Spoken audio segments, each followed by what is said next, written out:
오늘 저는 하나님께 영광이라고 하는 제목을 잡았습니다. 사실 19살 때에 CBS 새롭게 하소서라고 하는 프로그램에 출연해서 간증을 했던 한 유명인이 있는데 그를 둘러싸고 일어나는 일들을 보면서 우리 성도들과 꼭 함께 하나님께 영광이라고 하는 주제로 나누었으면 좋겠다라고 생각하다가 오늘 말씀 함께 나누게 되었습니다. 그때 간증했던 그 간증의 내용 가운데 이런 내용들이 있었습니다. 무대에 서거나 콩쿠르나 대학 입시에서나 항상 노래하기 전에 기도하고 들어갔습니다. 주위에 그를 알고 있는 사람들이 이런 이야기를 했다고 합니다. 그를 보고서 너가 옛날에는 참 험하게 살았었는데 지금은 너무 행복해 보인다 라는 얘기를 해 주었다고 합니다. 그러면은 그는 이렇게 이야기를 하고는 했다고 합니다. 교회 다녀봐라. 말씀은 이해하기 어렵겠지만 분위기가 너무 밝고 좋은 곳이다. 그렇게 하나님을 영접해봐라. 그러면 너의 원죄 문제도 해결될 것이고 내가 가진 문제가 단기간에는 해결이 안 되더라도 장기적으로 볼 때 하나님께서 반드시 고쳐 주실 것이다. 그렇게 간증을 또 전도를 했다고 합니다. 지금도 그는 항상 자신이 이런 기도를 한다고 합니다. 어디를 가든지 하나님의 자녀라고 하는 것을 증거할 수 있도록 살아가게 해 주십시오. 하나님 앞에 그렇게 기도한다고 합니다. 트로트 가수가 되었고요. 팬클럽 회원이 15만 명이라고 합니다. 임영웅 다음에 그 최고로 많은 숫자라고 합니다. 그를 추종하는 팬덤은 이루 말할 수 없이 많습니다. 그런 그가 누구죠? 김호중 씨입니다.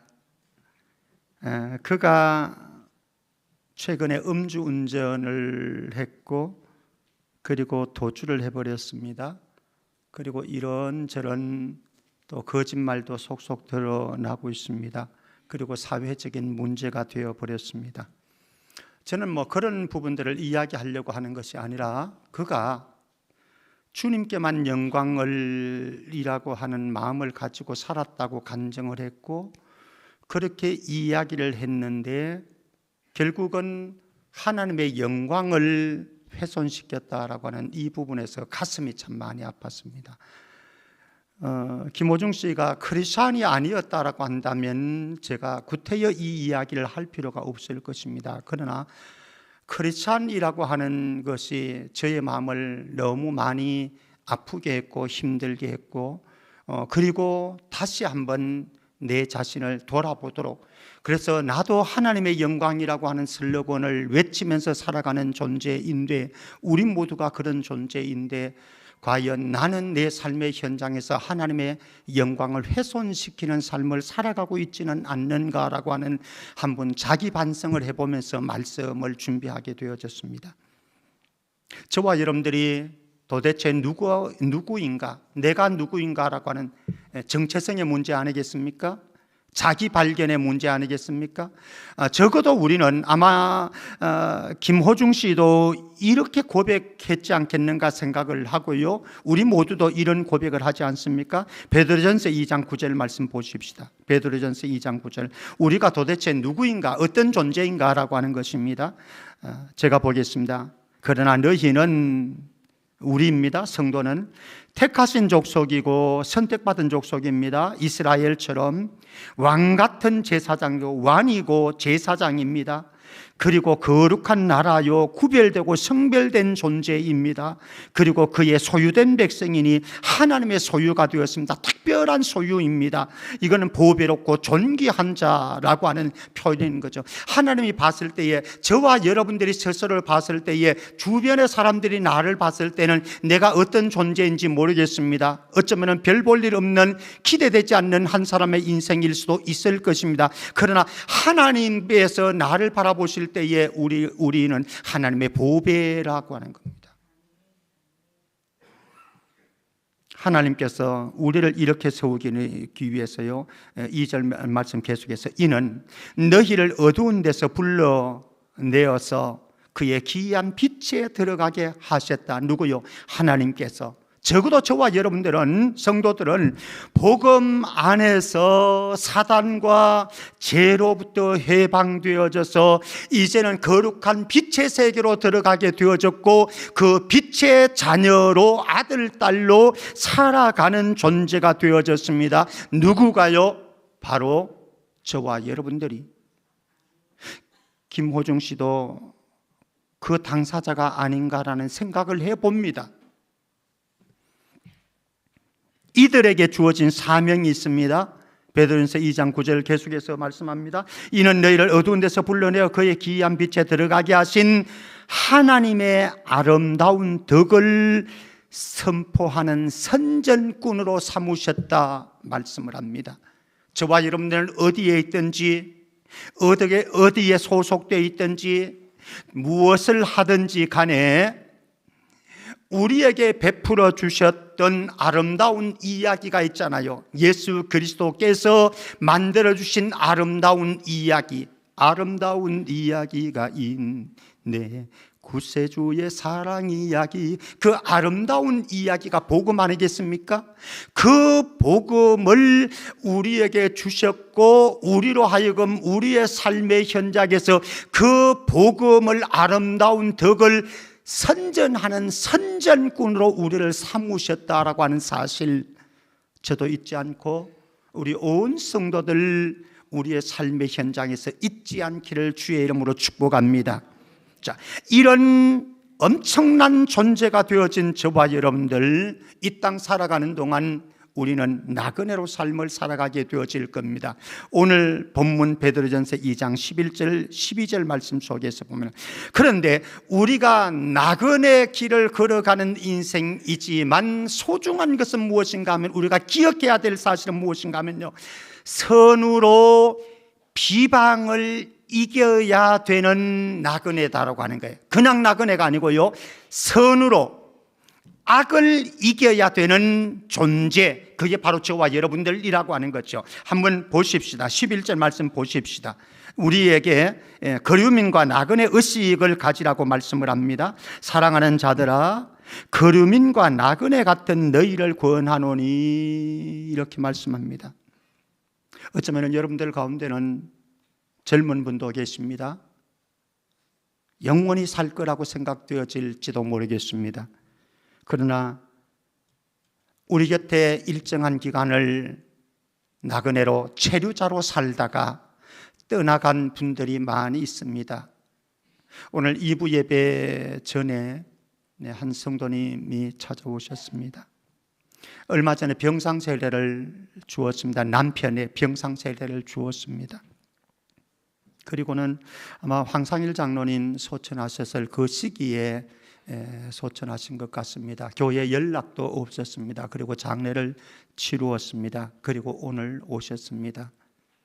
그런데 울면서 저한테 호소를 했습니다. 목사님, 내가 무슨 죄를 도대체 그렇게 많이 지었기에 제 아들 카나다에 있는데, 카나다에 있는 아들이 지금 간경화로서 손을 쓸 수 없는 상태입니다. 1년 전에 간경화 판명을 받았는데 아마 말씀하시는 것은 간암이 아닌가, 손을 쓸 수 없는 상황이라고 말씀하시면서, 그렇게 말씀하시면서 눈물을 흘리는 것을 보았습니다.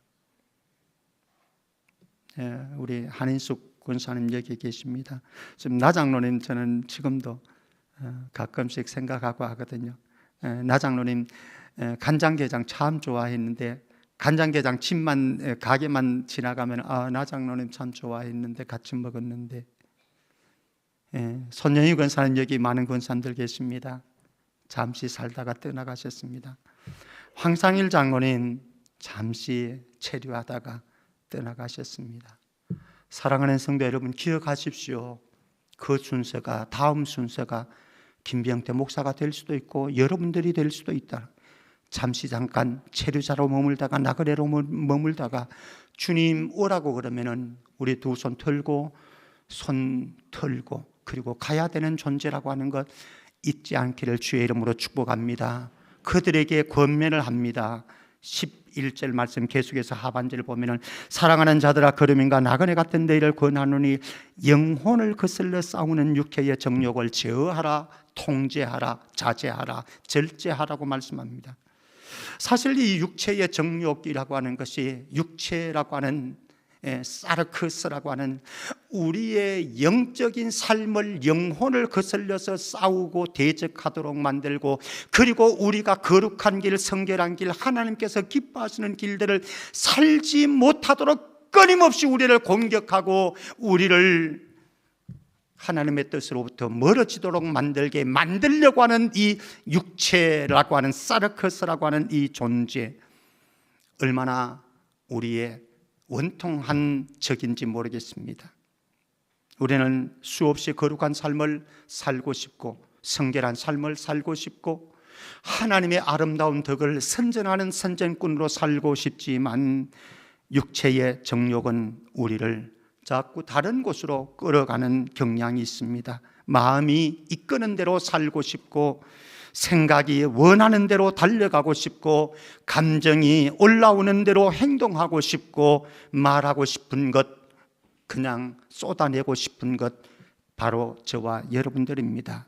그런데 육체의 정욕을 통제하고 제어하면서 살아라, 이렇게 말씀을 합니다. 성도는요, 세상에 살아갑니다. 그러나 세상에 속한 자는 아닙니다. 그러므로 우리는 이 세상을 살아가는 동안 어쩌면 세상으로부터 탈출하는 작업들이 끊임없이 일어나야 되는 존재, 바로 우리들인 거죠. 한번 보도록 하겠습니다. 요한일서 2장 16절입니다. 요한일서 2장 16절 같이 읽습니다. 시작.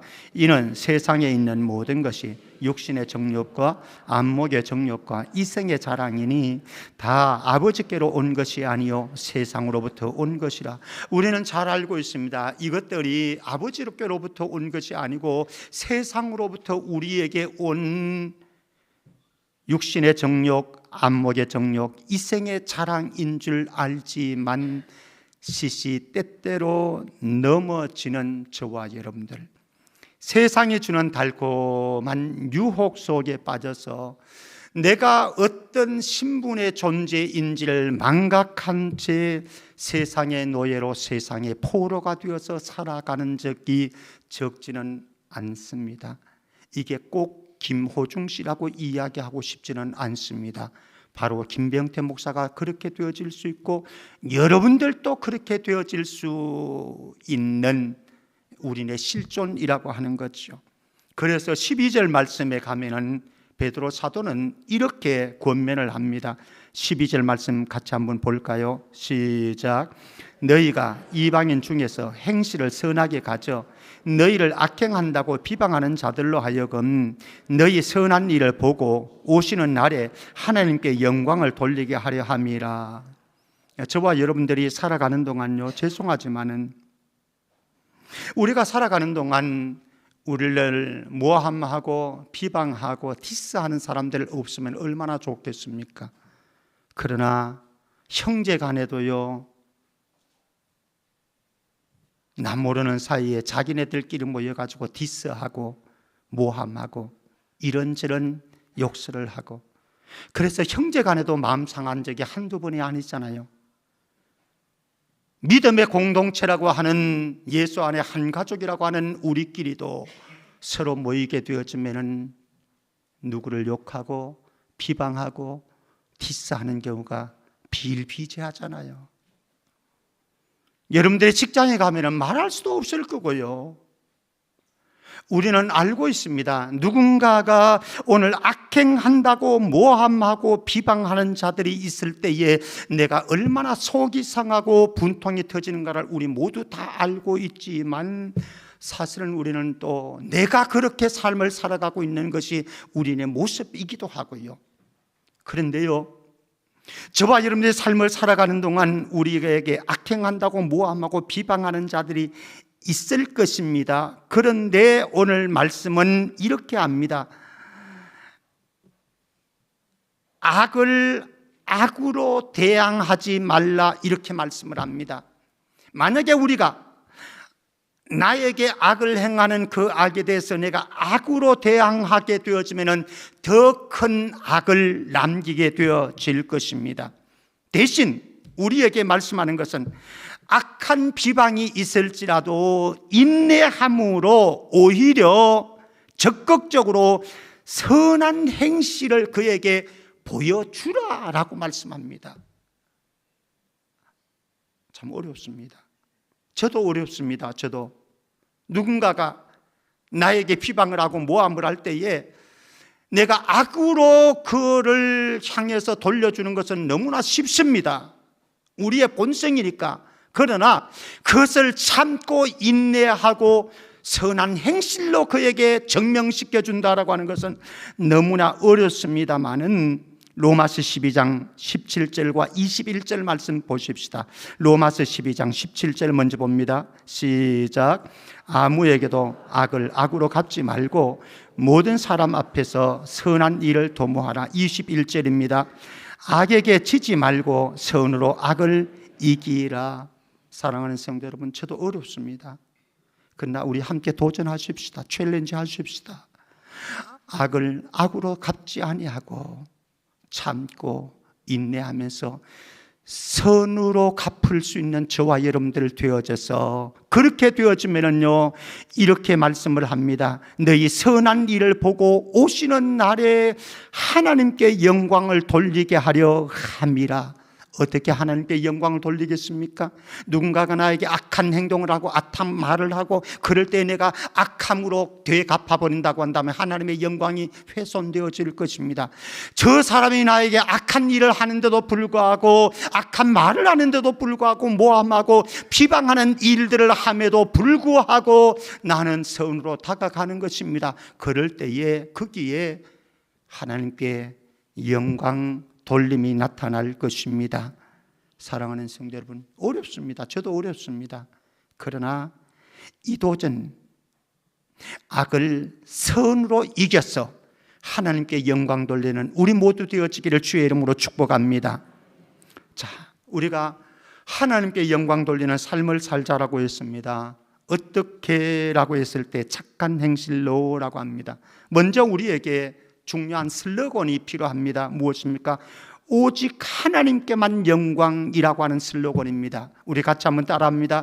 오직 하나님께만 영광. 이렇게 슬로건을 외치지만 김호중 씨 그렇게 살기는 쉽지 않았습니다. 아니, 저와 여러분들도 쉽지 않습니다. 왜 그런가 하면 우리 모든 인간들은 그렇습니다. 인정받고 싶은 욕구가 있고요, 칭찬받고 싶고요, 박수와 갈채를 받고 싶고 거기에서 내 영광을 누리고 싶은 것이 우리 모든 사람들의 삶의 양식이라고 하는 것, 인간의 기본적인 욕구라고 하는 거죠. 그런데 오늘 말씀은 이렇게 합니다. 고린도전서 10장 31절 말씀입니다. 성도는 이렇게 살아가야 된다라고 하는 것입니다. 같이요, 시작. 그런즉 너희가 먹든지 마시든지 무엇을 하든지 다 하나님의 영광을 위해서 하라. 먹든지 마시든지 무엇을 하든지, 이게 무엇입니까? 일상적인 삶에서 그렇게 하라라고 하는 겁니다. 일상적인 삶에서 특별한 일 아닙니다. 교회 안에서만 아닙니다. 예배 드릴 때만 아닙니다. 기도할 때만 아닙니다. 우리가 살아가는 일상적인 부부의 삶에서, 그리고 자녀와 더불어서 살아가는 삶의 현장에서, 여러분들이 직장 생활하는 그 삶의 현장에서 먹든지 마시든지 무엇을 하든지 하나님께만, 오직 하나님께만 영광 올려드리는 저와 여러분들 되어지기를 주의 이름으로 축복합니다. 그러면 어떻게 하나님께 영광 올려드리는가? 예수님은 말씀합니다. 마태복음 5장 16절입니다. 마태복음 5장 16절 같이요, 시작. 이같이 너희 빛이 사람 앞에 비치게 하여 그들로 너희 착한 행실을 보고 하늘에 계신 너희 아버지께 영광을 돌리게 하라. 아멘. 저와 여러분들이 조수미 씨가 될 수는 없을 것입니다. 봉준호 감독이 될 수는 없을 것입니다. 우리 손자 하준이가 손흥민 같은 선수가 되면 얼마나 좋을까. 예. 꿈일 뿐이죠. 방탄소년과 같이 될 수는 없을 수 있습니다. 그래서 하나님께 영광을 올려드리지는 못할 수가 있습니다. 그러나 저와 여러분들이 할 수 있는 것이 있습니다. 우리의 삶의 현장에서 클 수도 있지만 적을 수도 있습니다. 착한 행실을 나의 가족에게 보여주고 나의 친구들에게 보여주고 우리 옆집에 보여주어서 나의 착한 행실을 보고 그들이 하나님께 영광을 올려드리는 역사 있기를 바랍니다. 이건 누구나 가능하잖아요. 저도 가능하고 여러분들도 가능하잖아요. 자, 이런 우리가 삶의 현장에서 착한 행실을 통해서 하나님께 영광을 올려드리면요, 어떤 결과가 도출되는지 한번 보시겠습니다. 요한복음 2장 11절 말씀. 가나 혼인잔치집에서 예수님께서 물이 포도주가 되어지는 표적과 이적을 베풀어 주셨습니다. 그 결과가 어떻게 되어지는지 보실래요? 요한복음 2장 11절 같이 읽습니다. 시작. 예수께서 이 첫 표적을 갈릴리 가나에서 행하여 그의 영광을 나타내심에 제자들이 그를 믿으니라. 아멘. 사랑하는 성도 여러분, 저와 여러분들이 물이 포도주로 변화되어지는 이런 일은 못할 수 있습니다. 그러나 하나님께 영광 돌리는 크고 작은 착한 일은 할 수 있잖아요. 그 크고 작은 착한 일을 통해서 하나님께 영광을 돌릴 때에 어떤 일이 발생하느냐? 여러분들의 주변에 있는 친구들과 지인들이, 아니 여러분들의 사랑하는 가족들이 나도 교회 한번 가볼까? 나도 예수 믿을까? 이런 역사가 일어날 수 있을 것입니다. 저는 여러분들 아파트에서 아침에 교회 나올 때에 여러분들의 이웃들이 저분들은 일요일만 되면은 어디를 꼭 부부가 가네, 가족들이 가네. 근데 손에 성경책이 끼어 있네. 아저씨, 할아버지, 어디 매 일요일 되면 어디를 가세요? 저희들 성천교회 예배들을 갔지요. 참 성천교회 가는 거 참 좋은가 보네요. 나도 가도 돼요? 됐지요. 이런 역사가 있기를 주의 이름으로 축복합니다. 말씀을 맺으면서 오직 하나님께만 영광을, 우리 다시 한번 외쳐보십시다. 오직 하나님께만 영광을. 그런데 이 사람 소개할까요? 제가 이 사람 한번 소개해 볼게요. 사도행전 12장 20절에서 23절 말씀, 21절에서 보십시다. 21절에서 23절 제가 한번 읽어보겠습니다.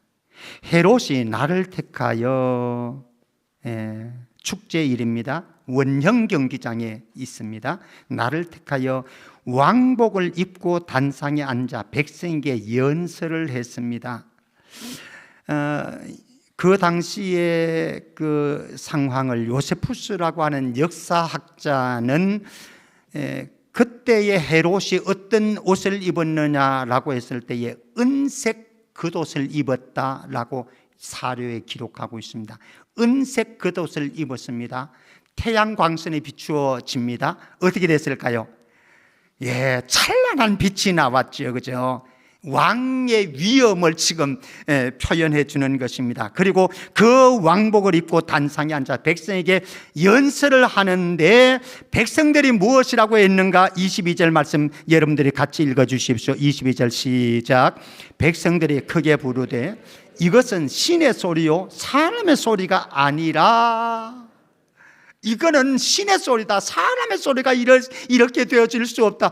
어떻게 했는지는 잘 모르겠습니다만은 신격화하고 숭배했습니다. 야단 났겠지요. 그 광경을 여러분들 한번 상상을 해 보십시오. 그런데 23절 말씀 제가 읽습니다. 헤롯이 영광을 하나님께로 돌리지 아니하므로 주의 사자가 고치니 벌리에게 먹혀 죽으니라. 유대 역사가 요세푸스는 헤롯이 급성복통으로 5일 동안 고통을 당하다가 죽었다 이렇게 기록을 하고 있습니다. 어쨌든 주의 사자가 쳐서 하나님의 영광을 갈취한 이 헤롯에게 비참한 죽음을 주었습니다.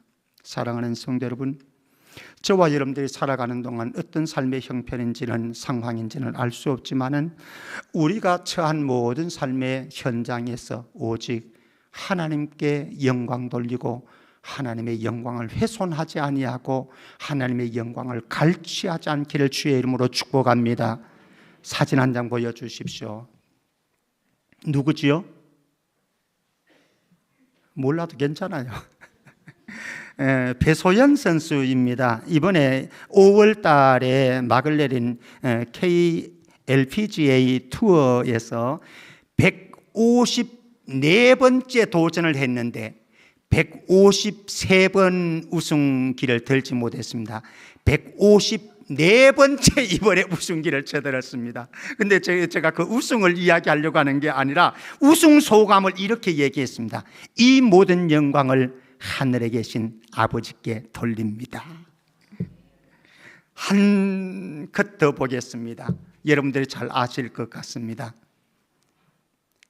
누구지요? 최경주. 제가 소개할 필요가 없습니다. 미국 프로골프 투어에서 8번이나 우승했던 분이죠. 대단한 분입니다. 5월 달에 여자 쪽에서는 배소연이가 우승했다고 한다면요, 남자 이 대회에서는 바로 최경주 씨가 우승을 했거든요. 근데 최고령, 한국 프로골프 사상 최고령이 우승한 겁니다.